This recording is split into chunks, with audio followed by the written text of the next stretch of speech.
Hello guys, welcome to choice vlog. என்னோட இந்த சின்ன குழந்தைய நான் மொட்டை மாடிக்கு ஃபஸ்ட் டைம் கூப்பிட்டு வரேன். ஆக்சுவலி இது வரைக்கும் அவன் பார்த்ததே கிடையாது மொட்டை மாடி. ஏன்னா இவனுக்கு கொஞ்சம் கால் முடியாது, பிறக்கும்போது அப்படி தான் பிறந்தது.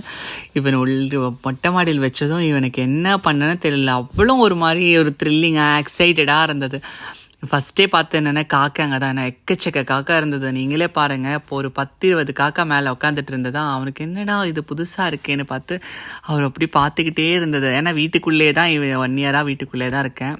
நானும் நினைப்பேன் மேலே கூப்பிட்டு போகலாம். நம்ம மிச்சம் 2 பேரும் நான் துணி எடுக்க போகும்போதும் சரி, துணி காய போடும்போதும் சரி, அவன் என் கூடயே வந்துடுவாங்க. சூப்பராக காற்றடிச்சிட்டு இருந்தேன். நீங்களே பாருங்கள், சூப்பராக இருந்துச்சு. கிளைமேட் வேறு லெவலில் இருந்தது. மிச்சம் 2 பேரும் அவங்க பாட்டுக்கு சுற்றிட்டு இருந்தேன். நான் இந்த குழந்தைய மட்டும்தான் பார்த்துட்டு இருந்தேன்னா இவனுக்கு எப்படி பாருங்கள், இப்போ கொஞ்சம் இன்ட்ரெஸ்டிங்காக இருக்குது. ஜாலியாக விளையாட ஆரம்பிச்சிட்டாங்க. காலை முடியலன்னா கூட அவன் கொஞ்சம் கொஞ்சமாக என்ஜாய் பண்ணி அங்கங்கே என்ன நடக்குது எல்லாமே பார்த்துட்டே இருந்தோம்.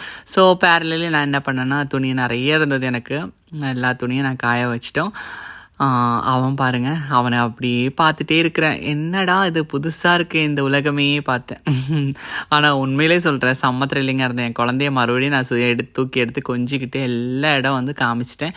இவன் பேர் பார்த்தீங்கன்னா, நான் சுந்தரின்னு தான் சின்ன வயசுலேருந்து கூப்பிட்டுட்ருக்கேன். ஆக்சுவலி இவன் பையன்தான். ரொம்ப க்யூட்டாக இருப்பேன். ரொம்ப க்யூட்னா செம்மச் க்யூட்டாக இருப்பேன். நான் கீழே வச்சுட்டு நான் சொன்னேன், அம்மா வந்து துணி காய போட்டு வந்துடுறேன்னு சொல்லிட்டு அவனை மறுபடியும் விளையாட விட்டுட்டு எல்லா பூனையும் நான் கோம் பண்ண ஆரம்பிச்சிட்டேன். ஆக்சுவலி கோம் பண்ணுறது ரொம்ப இம்பார்ட்டண்ட். இல்லைன்னா ஹேர் ஃபாலை வந்து நம்ம கண்ட்ரோல் பண்ணவே முடியாது. அது இல்லாமல் வீட்டுக்குள்ளேயும் முடி கீழே வீழும். ஸோ இவனை நான் வந்து இது வரைக்கும் மேலே வந்து கோம் பண்ணதே கிடையாது. மிச்சம் 2 பேரையும் மேலே தான் டெய்லி நான் கோம் பண்ணுவேன். இவளுக்கு ரொம்ப பிடிக்கும் ஆனால் கோம் பண்ணுறது. அப்படியே நின்று தருவாங்க. பாருங்கள், அவன் சண்டைக்கு வராங்க.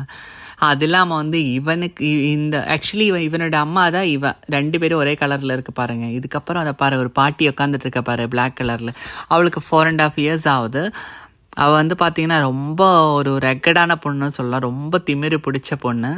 அவள் கோம் பண்ண இடத்துல நிற்கவே மாட்டாள். அவள் பாட்டுக்கு எங்கேயோ போ, நான் பின்னாடியே அலைஞ்சு அவளை கோம் பண்ணும். அவள் கோம் பண்ண போய்கிட்டே தான் இருப்பேன்.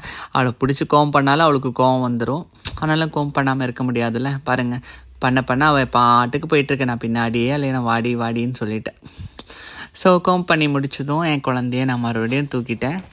கொடுத்துட்டு இந்த இடம்லாம் இப்படி இருக்குது பாருங்கள், பாரு செல்லக்குட்டின்னு சொல்லி ஒரு 1 hour நான் ஸ்பெண்ட் பண்ணேன். உண்மையிலே சொல்கிறேன், செம்ம ஹாப்பியாக இருந்தது.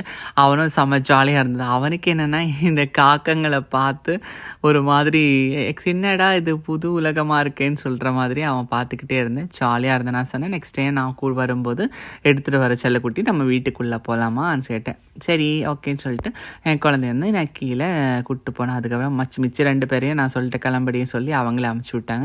ஸோ உங்களுக்கு பிடிச்சிருந்தா லைக் பண்ணுங்கள், சப்ஸ்கிரைப் பண்ணுங்கள். பாய், see you.